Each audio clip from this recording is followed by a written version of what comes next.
Hello, folks. Happy Monday. It is the last day of new content in geometry. Kind of can't believe that, but that's where we are. If we've got one more day of content, and then we're going to wrap up Unit 11, and then right after that, we'll wrap up the school year. It's off to summer break. All right. I know we've all been working hard. I know we all want to get to that point, so let's finish strong. All right. So you've got two warm-up problems. So find the volume of a cylinder, find the volume of a cone. Take a moment, pause the video, try those problems out right now.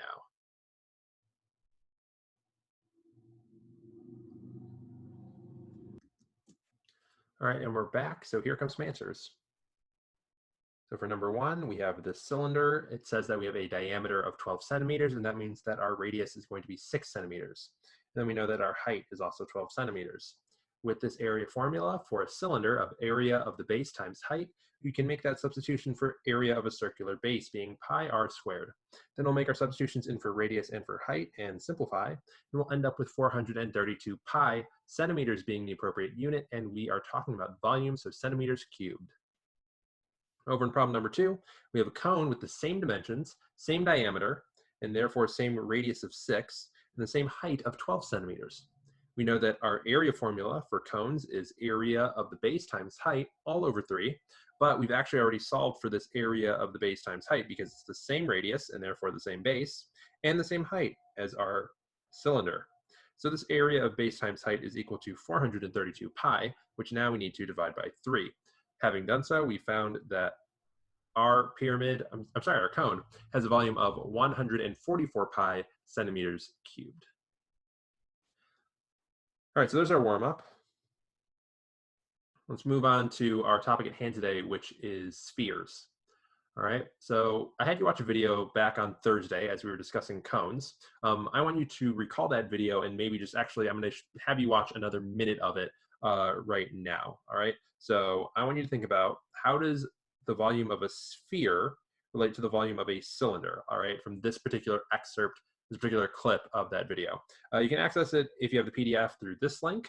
You can get it right up here. I'll put a link up here, or you can get it down below and I will link it in the comments as well. All right, so take a moment, pause this video and watch just 1 minute of that video.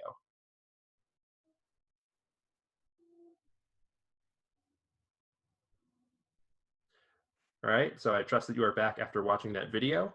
Just take a moment and write this down. How did the volume of the sphere relate to the volume of the cylinder?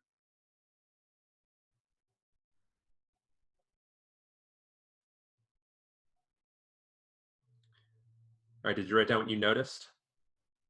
There are a few things to notice, but hopefully you're catching, at the very least, the main thing. Let's get rid of that. That the volume of the sphere was equal to 2/3 the volume of the cylinder. Right, they filled that entire sphere up with water, they poured it into the cylinder, and it only went 2/3 of the way up the cylinder. All right, so that one's a little key there. That's going to be powering one of our big ideas here. The other bit that's important is that the sphere and the cylinder had the same dimensions. Right, in this particular case, they had the same diameter.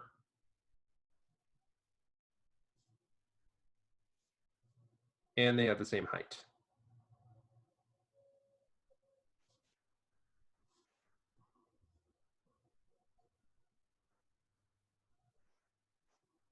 And just for reference and clarity, I'm going to pop an illustration in here so we are talking about the same thing. All right, so here's that sphere and cone.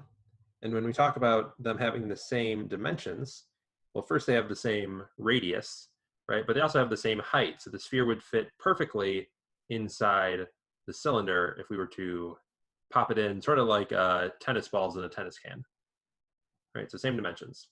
And when we have that, we found that the sphere had 2/3 the volume of the cylinder. Right, so we can use that in order to find the volume of a sphere. So the question is, what would we do if we wanted to find the volume of a sphere with a diameter of 12 centimeters? So in order to do that, I will borrow this drawing of a sphere, right? And also, if you are getting a little thrown off by the visual, the 2D visual, you can think about some of the lines being dashed if they're on the back side of the surface, like so.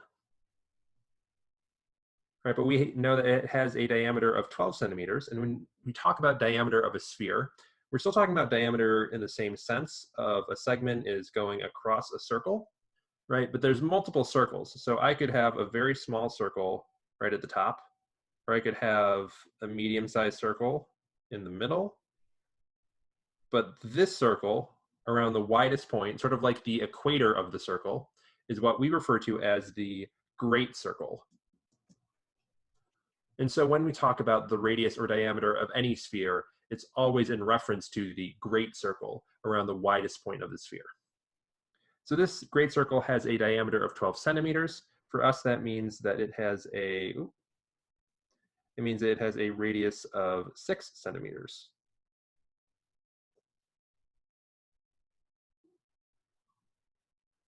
Right? The reason, though, that we also want to think about diameter is because if we're couching this in reference to the cylinder with this circle as its base, right, then we also need a cylinder that has the same height as the sphere. And hopefully by me tracing this invisible line, the line I haven't drawn, right, you can see that the height, quote, quote, quote, of the sphere would be the same as the diameter of this great circle. So because all those circles are the same, we know that this diameter is going to have a length of 12, right? So our height is equal to 12. So in this particular case, it suffices for us, if we want to find the volume of the sphere, to take the volume of the cylinder with a radius of 6 and a height of 12, and then multiply by 2/3. Now the nice thing for us is that we've already done that, right? This is the cylinder with a radius of 6 and a height of 12. So we've got this 432 pi, and we can multiply that by 2/3.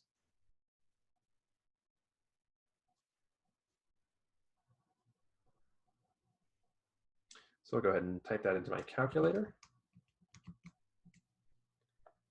And we get 288 pi centimeters cubed.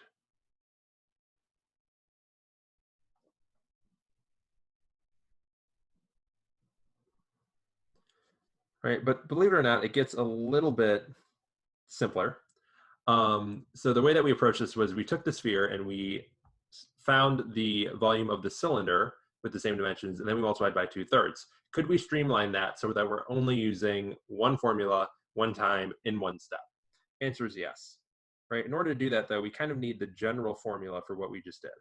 Right? What we did was 2/3 times the area of the base, but in this particular case, we're talking about the area of the great circle, right? That widest circle around the middle, multiplied by the height. Right, but let's make some substitutions here. So the 2/3 will stay the same. That area of that great circle is the area of all of our other circles. That's pi r squared. And then the height, like we said, was the diameter, the vertical diameter of the sphere. So we can make a substitution here for diameter. Right, but then we get to make another substitution to make this boil down even more, because diameter is the same as 2 times the radius, right, 2r. And if we do that, then we can simplify by multiplying this 2/3 by 2, and that's going to give us 4/3.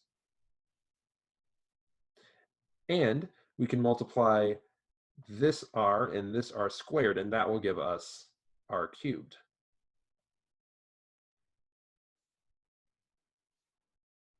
So we actually don't even need to think about cylinders from this point forward, because we just accounted for all of those cylinders by putting it into our volume formula for spheres.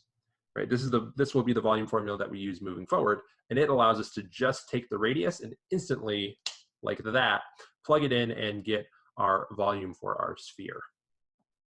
Right, so let's summarize that. The volume of a sphere can be given by the formula V equal to 4/3 pi r cubed.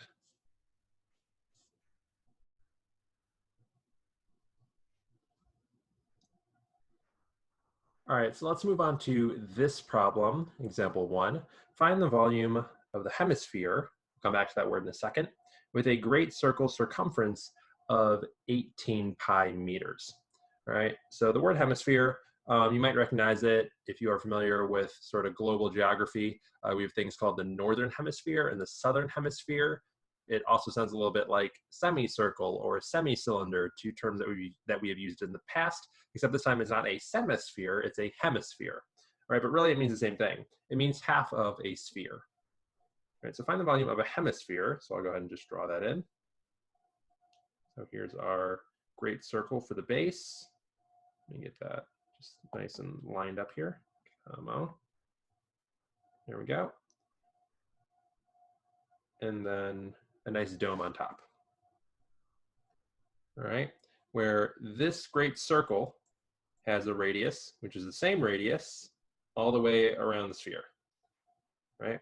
But we know that this circumference is 18 pi. So I'll go ahead and write that up. Circumference is equal to 18 pi. And we also know that the circumference is equal to 2 pi r, right? Great time to mention that if you didn't remember that the circumference was equal to 2 pi r, that is exactly the type of thing that you should write down as you're annotating your formula sheet. It's not a formula that we give you, but it is one that you will need to know, right? Circumference is equal to 2 pi r. So don't be caught flat-footed not knowing that. We want to get r by itself, so we're going to divide off this 2 pi. And the pi's will reduce. We've got 18 divided by 2, so we can see that r is equal to 9. Right, so if we are going to use that formula that we just wrote down, volume is equal to 4/3 pi r cubed, then we would know our radius, and we can substitute that in. We just found that r was 9. Right, so 9 cubed times 4/3, I can simplify into 972 pi. All right, and then we're talking about what units? Meters, and its volume, so cubed. All right, but don't fall into that pitfall that some people are liable to fall into. All right, be aware this is not our final answer. All right, we are not done at this step. Ask yourself why. Why is that not our final answer?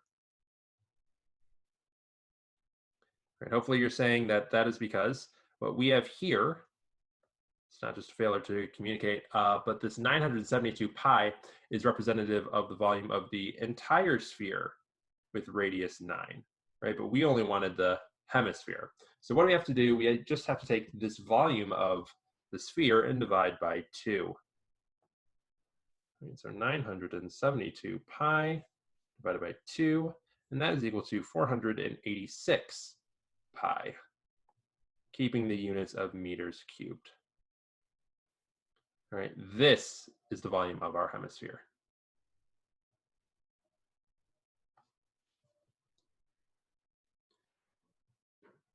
All right, we've got one problem left as a practice problem.